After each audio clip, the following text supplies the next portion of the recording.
The alarm sounds. Another day begins. But what separates the extraordinary from the ordinary isn't just what they do. It's what they tell themselves before they do anything at all. You see, most people never realize that the most important conversation they'll have today is the one they have with themselves before their feet ever touch the floor. That first internal dialogue sets the trajectory for everything that follows. I want to ask you something that might make you uncomfortable. When was the last time you deliberately chose your first thoughts of the day? When did you last consciously select the words that would shape your next 24 hours? Most never do. Most let circumstances, moods, or yesterday's problems dictate their mental direction. And then they wonder why they keep arriving at the same destination. The quality of your life isn't determined by what happens to you. It's determined by what happens in you. And what happens in you begins with what you tell yourself when the day is young and the possibilities are fresh. I learned this lesson the hard way. There was a time when my mornings were chaotic, reactive, not proactive. My mind would immediately race to problems, deadlines, worries. Before I'd even brushed my teeth, I'd lived through a dozen potential disasters in my head. Is it any wonder? I felt exhausted before noon. The change came when I realized something so simple, yet profound. I was letting my life be driven by default settings rather than deliberate choices. And the most powerful choice I could make was what to tell myself in those first critical moments of consciousness. Today I'm going to share with you the 5 statements that transform my mornings, my days, and ultimately, my life. These aren't just positive affirmations or empty phrases. They're commitments to yourself that fundamentally alter how you show up in the world. But first, I want to be clear about something. This isn't about ignoring reality or pretending challenges don't exist. It's quite the opposite. It's about preparing yourself mentally and emotionally to face reality with your full capacities engaged. It's about arming yourself with the perspective that empowers rather than diminishes. So let's talk about the first thing you should tell yourself every morning. And it may surprise you because it's not what most motivational speakers would suggest. I own this day. Not I hope this day goes well. Not I'll try to make this a good day. But I own this day. There's a world of difference between approaching your day as something that happens to you versus something that belongs to you. Ownership changes everything. When you own something, you treat it differently, don't you? You take care of it. You make decisions about it. You don't let others misuse it. You protect its value. A day is exactly 86,400 seconds. Rich or poor, young or old, we all get the same allocation. But some people squeeze extraordinary value from those seconds while others let them slip away. Have you ever noticed how some people seem perpetually victimized by time? I don't have enough time. Where'd the day go? I'm always behind. These are the statements of someone who views time as their master rather than their resource. Let's contrast that with those who own their days. They don't have more time. They have more ownership. They make decisions about their time rather than letting circumstances decide for them. I remember speaking with a single mother of 3 who worked 2 jobs and was finishing her degree. When I asked her how she managed it all, she said something I'll never forget. Every morning, before my feet hit the floor, I remind myself that this day is mine. Not my boss's, not my kids', not my professors, mine.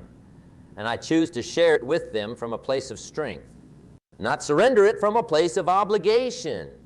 That's ownership. And it begins the moment you wake up. Now, when you tell yourself, I own this day, several things happen. First, you position yourself psychologically as the decision maker rather than the decision taker. Second, you create a mental framework of responsibility. This day's outcomes are primarily your creation. And third, you establish an expectation of intentionality. Owners don't waste what's valuable to them. But ownership isn't just about control. It's about stewardship. It's recognizing that each day is both a gift and an investment. How you use today determines the returns you'll receive tomorrow. I want you to try something. Tomorrow morning, the moment you become conscious, before checking your phone or turning on the news or even speaking to another person, Declare silently but firmly, I own this day. Feel what happens in your body when you make that declaration. Notice how your posture might change, how your breathing might deepen, how your mind might sharpen. That's not positive thinking. That's positioning. You're positioning yourself at the cause, not the effect of what happens next. Of course, saying you own the day is just the beginning. Ownership requires action. It means making deliberate choices about your time, your focus, your energy, and your responses. It means recognizing that between stimulus and response lies a space. In that space is your power to choose. And in your choice lies your growth and your freedom. When someone cuts you off in traffic, you own your response. When a project fails, you own your learning. When an opportunity appears, you own your decision to seize it or let it pass. This kind of ownership isn't easy. It demands that you stop blaming circumstances, other people, bad luck, or timing for your situation. It requires you to look in the mirror and say, this is my life, my day, my moment. But here's what happens when you truly embrace this first morning declaration. You stop being a passenger in your own life and slide behind the wheel. You stop waiting for perfect conditions and start creating your own weather. You stop hoping things will get better and start making them better. The difference between successful people and unsuccessful people isn't talent, resources, or luck. It's ownership. Successful people own their days, their decisions, their mistakes, and their growth. Unsuccessful people rent their lives from circumstances. So tomorrow morning, before anything else, tell yourself, I own this day. Then live like you mean it. I embrace the discomfort of growth. The second thing you must tell yourself every morning is perhaps the most challenging. I embrace the discomfort of growth. Let's be honest about something. Growth is uncomfortable. Learning is uncomfortable. Change is uncomfortable. If you're waiting to improve your life when it feels comfortable to do so, you'll be waiting forever. Most people misunderstand comfort. They think it's a condition to aspire to. But comfort is not your friend. It's the enemy of your potential. Look at nature. Nothing in nature grows in a zone of comfort. Seeds must crack open and push through soil. Birds must leave the nest. Snakes must shed their skin. The caterpillar must dissolve itself completely before becoming a butterfly. Yet somehow we humans have convinced ourselves that we can grow while remaining comfortable. We can't. And deep down we know this. Think about anything meaningful you've ever accomplished. Did it happen within your comfort zone? Or did it require you to stretch, to risk, to feel that knot of uncertainty in your stomach? The gym provides the perfect metaphors. When muscle growth occurs when muscle fibers are stressed to the point of microscopic damage, then repair themselves stronger than before. No stress, no growth. The same principle applies to every aspect of your development. When you tell yourself each morning, I embrace the discomfort of growth, you're making a profound psychological shift. You're reframing discomfort from something to avoid to something to welcome, because it signals you're expanding. A client once told me that every morning he would look in the mirror and ask himself, what's going to make me uncomfortable today? Not because he was a masochist, but because he understood that on the other side of that discomfort was the person he wanted to become. This declaration, I embrace the discomfort of growth, changes how you approach your day in fundamental ways. When that alarm goes off and the warm bed feels so inviting, you recognize the discomfort of rising early as the pathway to productivity, not an affliction to avoid. When your mind balks at tackling the most challenging project on your list, you see that resistance as a compass pointing toward your most important work.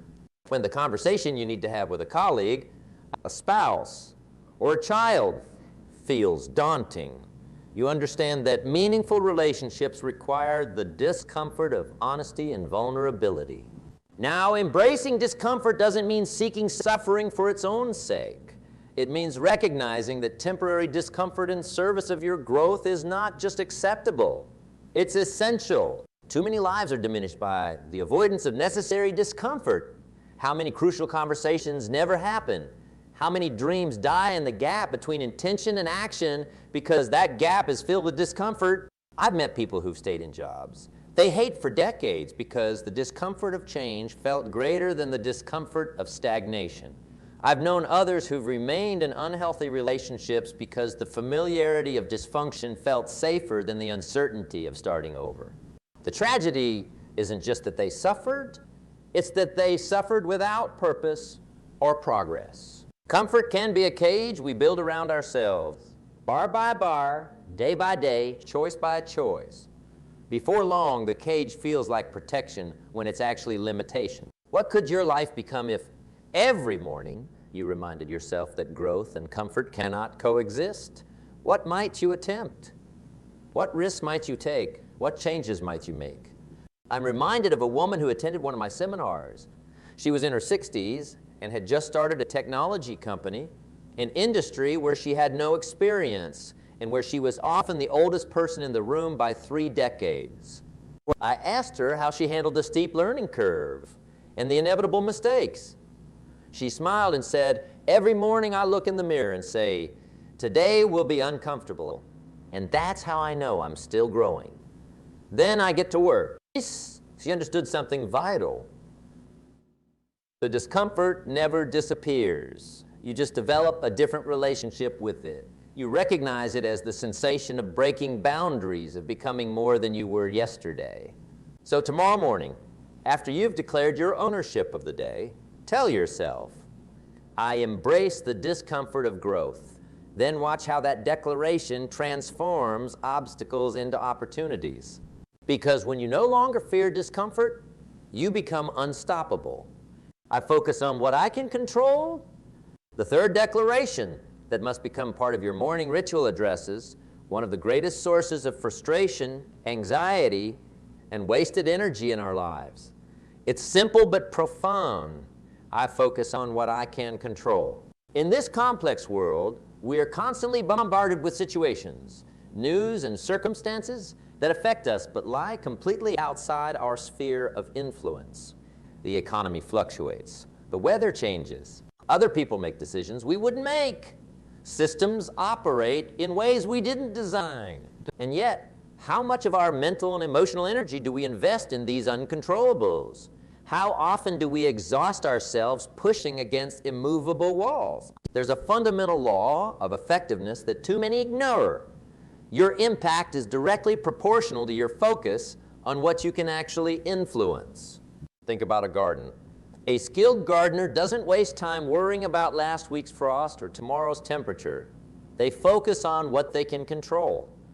The quality of the soil, the spacing of the plants, the consistency of watering, the protection from... Your life is that garden.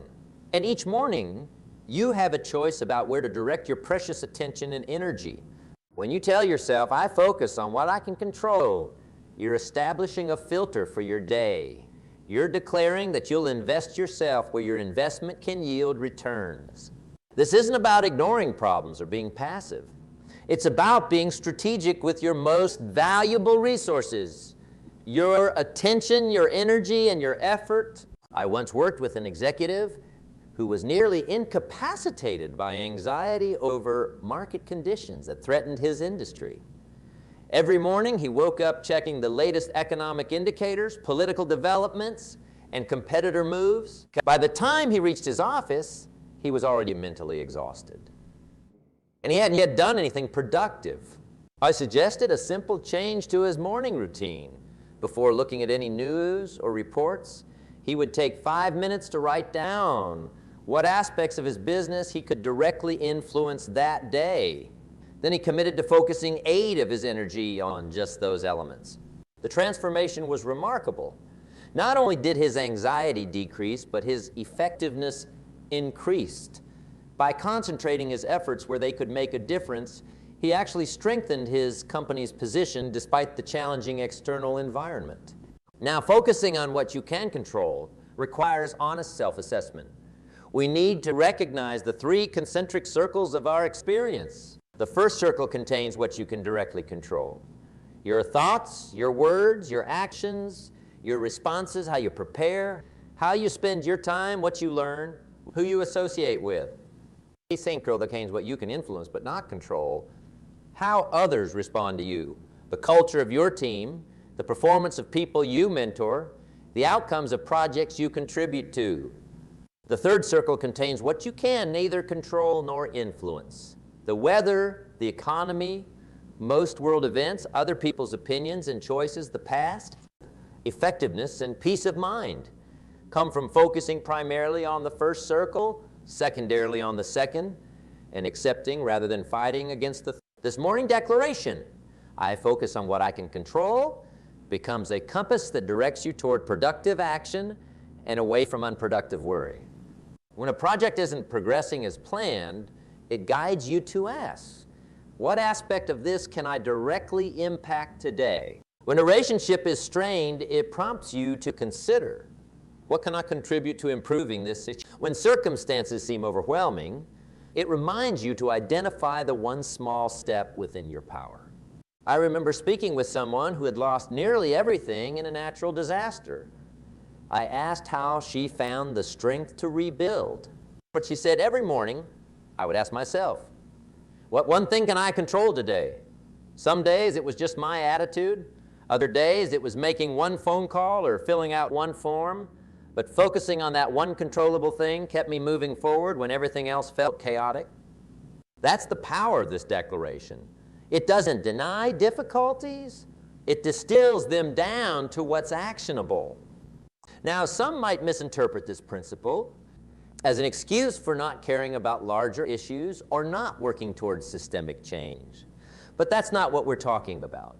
You can care deeply about things beyond your control while focusing your energy on your point of greatest leverage. In fact, the most effective change makers in history understood this principle well. They didn't waste energy railing against all that was wrong. They identified precisely where they could exert influence and concentrated their efforts there. So tomorrow morning, after declaring your ownership of the day and your embrace of growth's discomfort, tell yourself, I focus on what I can control. Then watch how your effectiveness multiplies as your frustration diminishes. Because when you stop pushing against walls that won't move, you find doors you never noticed before. I deliver value before I expect return. The fourth morning declaration speaks to a fundamental principle of success that goes against much of what our immediate gratification culture teaches. Every morning, you must tell yourself, I deliver value before I expect return. This principle is as old as civilization itself, yet remains revolutionary in its application. Most people have the equation backwards. They focus first on what they can get, then on what they can give. They wonder why opportunities seem limited, relationships remain shallow, and rewards come slowly, if at all. The secret to abundance in any area of life is to reverse this order. Give first, receive second. Now, I need to be clear about something. This isn't about martyrdom or being taken advantage of. It's about understanding a profound law of both human psychology and marketplace dynamics. Value precedes compensation. Think about it this way. In nature, the farmer must plant before harvesting. The effort comes before the reward, the input before the output.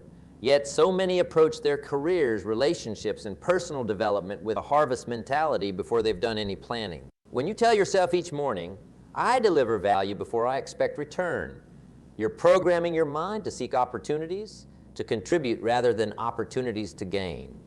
Ironically, this is the fastest path to gaining what you desire. There was a young professional who couldn't understand why he wasn't advancing in his career. When we examined his approach, the problem became clear. His primary focus was on his next promotion, raise, or recognition. His daily questions were, what will I get today? When will I be noticed? Why haven't they rewarded me? I suggested a simple but challenging shift.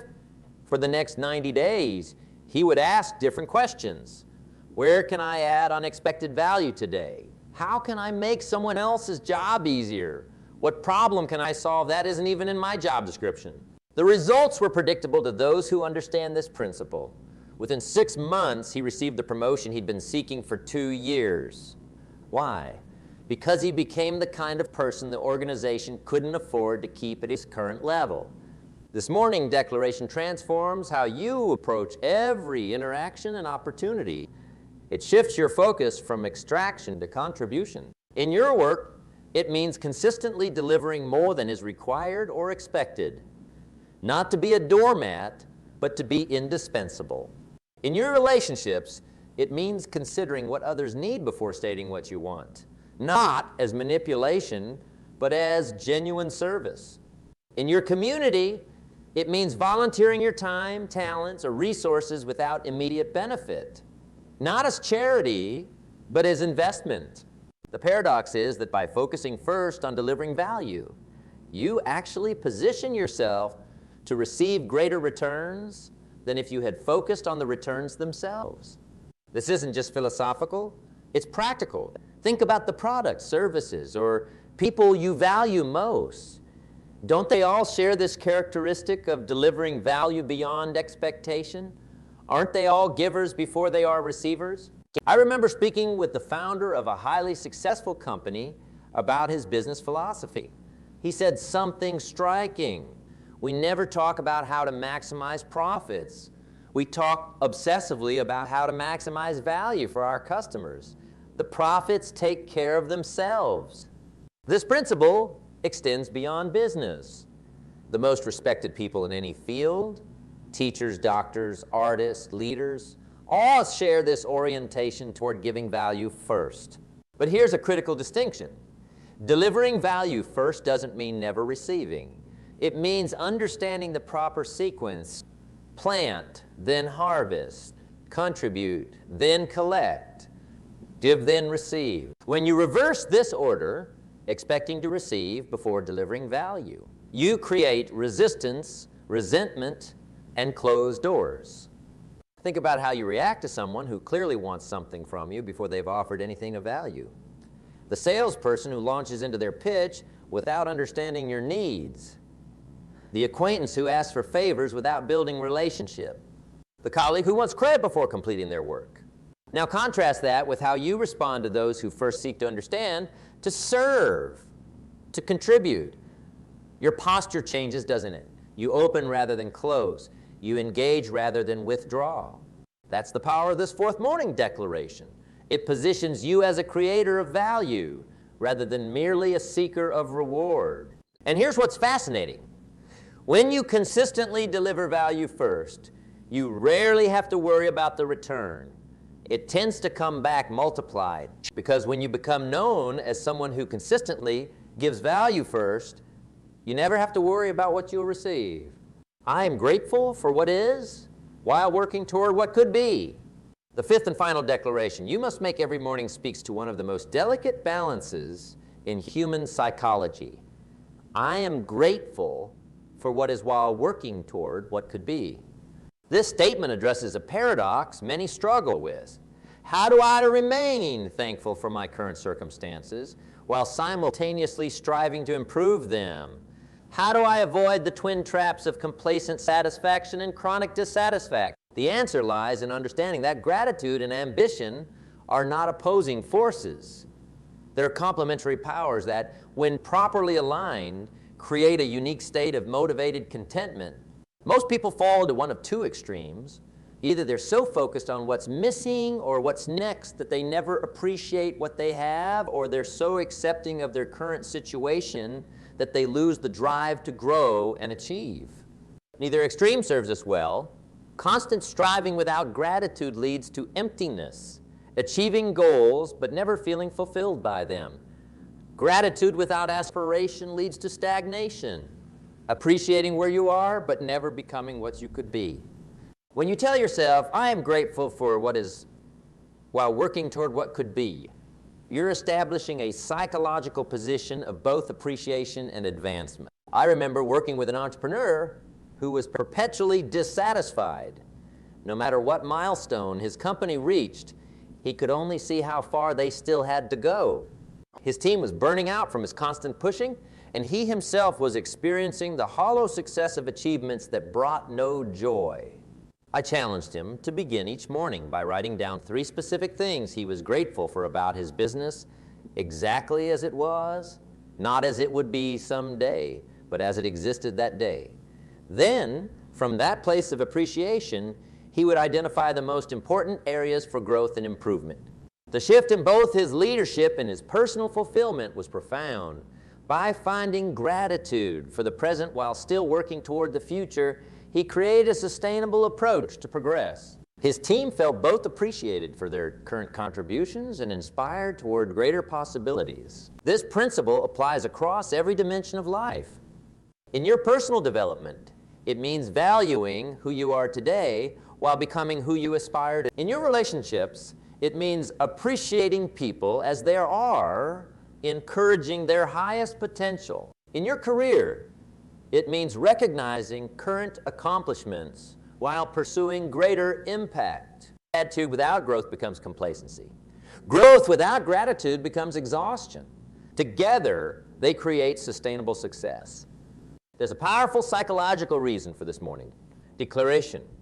Research shows that gratitude activates the brain's reward pathways and reduces stress hormones, creating an optimal state for both well-being and performance. Meanwhile, having clear growth goals activates motivation and focus. When combined, you create a neurochemical environment ideally suited for both happiness and achievement. This balance isn't always easy to maintain. Our minds tend to fixate either on what's wrong and needs changing or on defending the status quo. The daily declaration is a way of consciously resetting this balance. I'm reminded of a conversation with a woman who had overcome extraordinary obstacles in her life. Despite childhood poverty, limited education, and early setbacks, she had created a life of meaning, contribution, and success.